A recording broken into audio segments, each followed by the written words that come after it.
حضور نے نا لوگوں کو سمجھایا تھا. پہلے لوگ کسی عقیدے کے قائل ہی نہیں تھے.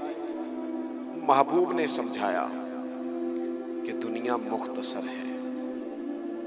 حضور نے بتایا کہ مرنے کے بعد ہمارے لیے جو قبر ہے اس کو صرف ایک پہلو نہ سمجھ لینا، وہ گڑھا بھی ہے دوزخ کا لیکن وہ جنت کا باغ بھی ہے. نبی پاک نے لوگوں کو ایجوکیٹ کیا، تعلیم دی، سمجھایا کہ تم ایک نظریاتی زندگی گزارو. فقط یہ 50-60 سال ہی کل زندگی نہیں، یہ تو تمہیں بھیجا گیا ہے کام کرنے کے لیے، کاشتکاری کرنے کے لیے. مرنے کے بعد تم نے اس کاشتکاری کا پھل کاٹنا ہے. تم اب یہ تعلیم اتنی راسخ ہو گئی لوگوں کے دلوں میں، اور صرف لوگوں کو نہیں سمجھایا. وہ ہمارے ہاں پیران نظام یہ کرتے ہیں، لوگوں کہتے ہیں فقیر ہو جاؤ، فقیر ہو جاؤ، فقیر ہو جاؤ. لوگ فقیر ہوتے جاتے ہیں اور پیر صاحب امیر ہوتے جاتے ہیں. وہ مالدار ہوتا جاتا ہے، لوگوں کو فقر کا سبق پڑھاتا جاتا ہے. نبی پاک علیہ السلام نے لوگوں کو جب یہ کہا نا کہ زندگی چند روزہ ہے، تو یہ تعلیم لوگوں کو تو دی، لیکن اپنا حال یہ تھا ایک وقت روٹی کھائی اور 3 وقت فاقہ کیا. محبوب نے چٹائی پر آرام فرمایا. حضور موٹے بان کی چارپائی پہ لیٹے، موٹے بان. اور حضرت عمر فرماتے میں تبن سخت تھا، لیکن حضور کی کمر پر جب میں نے چارپائی کے نشان دیکھے تو میں رو پڑا. یا رسول اللہ، اللہ کے دشمن اتنی موج میں ہیں اور آپ تو. حضور نے ایک تو یہ ہے نا کہ آپ کی پیار میں کوئی رو رہا ہے تو بندہ کہے کوئی نہیں بس حالات ایسے، نہ. محبوب نے نظریہ بیان کیا، نظریہ. فرمایا عمر تم پسند نہیں کرتے کہ وہ تھوڑی سی دنیا میں آسانی دیکھیں اور آخرت میں رسوا ہو جائیں، اور ہم دنیا میں تھوڑی سی مشکل دیکھیں اور آخرت کی ساری عزت اللہ ہمیں ہی عطا فرما دے. تو حضور تعلیم دیتے، سمجھاتے، قائل کرتے، دلیل دیتے، لوگوں کو سمجھ آتی. اور وہ پھر شعور اتنا بلند ہوا، اتنا بلند ہوا، اتنا بلند ہوا، یقین علم الیقین تک سے شروع ہو کر عین الیقین تک پہنچا اور حق الیقین تک پہنچا کہ حضرت انس بن نضر رضی اللہ تعالیٰ عنہ احد کے میدان میں جب موجود تھے نا، تو جنت کی باتیں سن سن کے، وہ تعلیم لے لے کے قلبی واردات اس طرح کی ہو گئی تھی کہ میدان احد میں کھڑے ہو کے لوگوں سے کہہ رہے تھے نہ ادھر جاؤ، ادھر واپس آؤ. مجھے تو احد پہاڑ کے دامن سے جنت کی خوشبو آ بھی رہی ہے، جنت کی خوشبو آ رہی ہے. تو تعلیم کا کچھ نہ تھوڑا سا سیکھنے کا ماحول بنائیں. ہمارے ہاں الجھنیں بہت زیادہ ہیں. ایک لمبی تعداد ہے لوگوں کی جو ہر وقت ذہنی کشمکش کا شکار رہتی ہے. ایک تناؤ ہے، ایک الجھاؤ ہے. میں گزارش کرتا رہتا ہوں بزرگوں سے تو نہیں، جو دوست احباب ہیں علماء کی جماعت میں، کہتا ہوں کہ لوگوں کے جو مسائل ہیں اس پر گفتگو کی جائے. لوگوں کو ذہنی آسودگی کا موقع میسر آئے، انہیں پتہ چلے کہ یہ ہمارا اصل مسئلہ ہے. ہمارے جو آپ دیکھیں نا، حسد بہت بڑا مسئلہ ہے. اس پر نبی پاک علیہ السلام کی درجنوں احادیث موجود ہیں، اور اس کے ہر پہلو پر حضور نے ہمیں سبق دیے.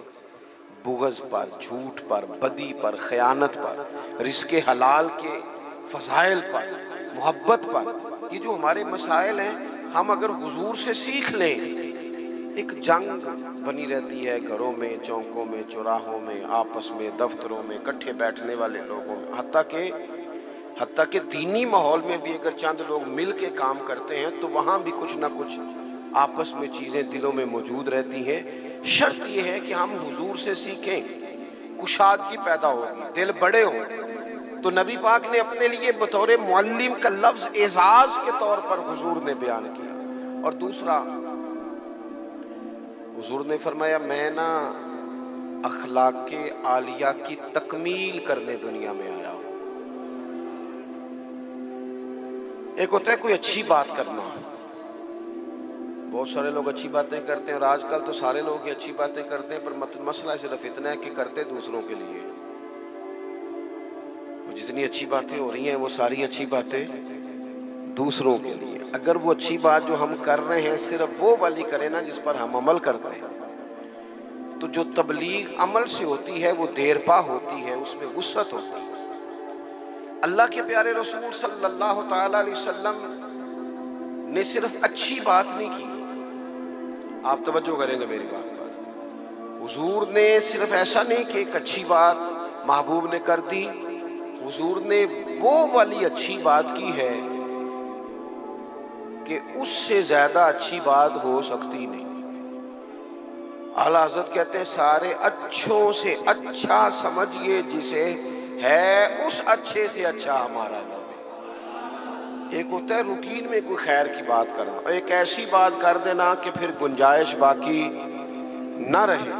نبی کریم علیہ السلام نے وہ خیر کی باتیں کی ہیں کہ مزید پھر گنجائش ہے۔ یہ جو ہمارے یہاں مصیبت بن گئی ہے نا کہ ہم نے وہاں سے بھی سیکھنا ہے دانش میں، وہ ہمارے اسکولوں کالجوں کی دیواروں پر انگریزوں کے قول بھی لکھ دیے۔ تو میں کہتا ہوں کیا احادیث ساری یاد ہو گئی تھی بچوں کو؟ قرآن مجید کی آیات یاد ہو گئی تھی؟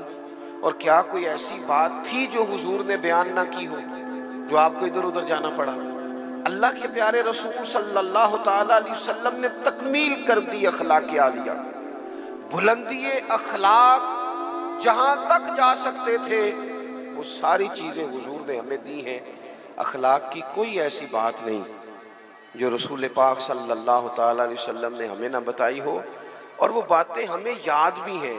بس مسئلہ یہ ہے کہ تقریریں، میں آج کل یہ دیکھتا ہوں کہ آپ آ جائیں جی، آپ یہاں بھی بیان کر دیں، آپ تھوڑا وہاں بھی کر لیں، تھوڑا وہاں بھی کر لیں۔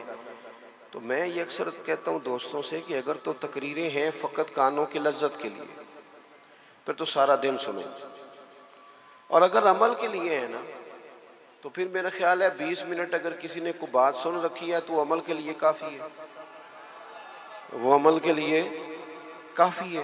وہ بزرگ ایک مثال دیا کرتے تھے کہ ایک شخص نے کسی مولانا سے سن لیا تھا، بعض اوقات لوگ کھیتوں میں قضائے حاجت کے لیے جاتے تھے پیشاب کرنے، تو کہا سخت جگہ پہ پیشاب نہ کرو، وہ اس لیے کہ پیشاب کے چھینٹے پلٹ کر کپڑوں پہ نہ آئیں۔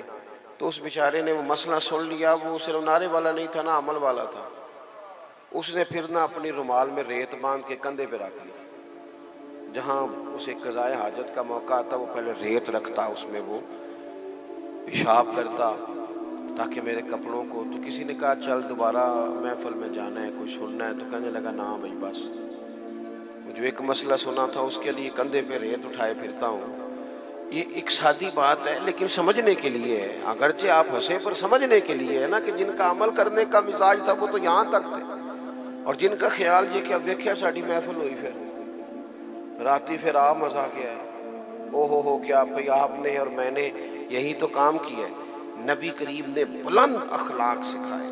ایک حدیث اگر میرے ملک میں نافذ ہو جائے نا، ایک، کتنی کہہ رہا ہوں؟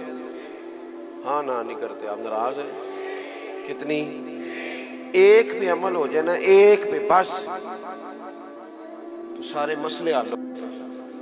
ایک بات، اور لمبی چوڑی نہیں، حضور کو جو اللہ نے جوامع الکلم عطا فرمائے ان میں سے ایک بات، اللہ کے پیارے رسول علیہ السلام نے فرمایا میرا مومن وہ ہے۔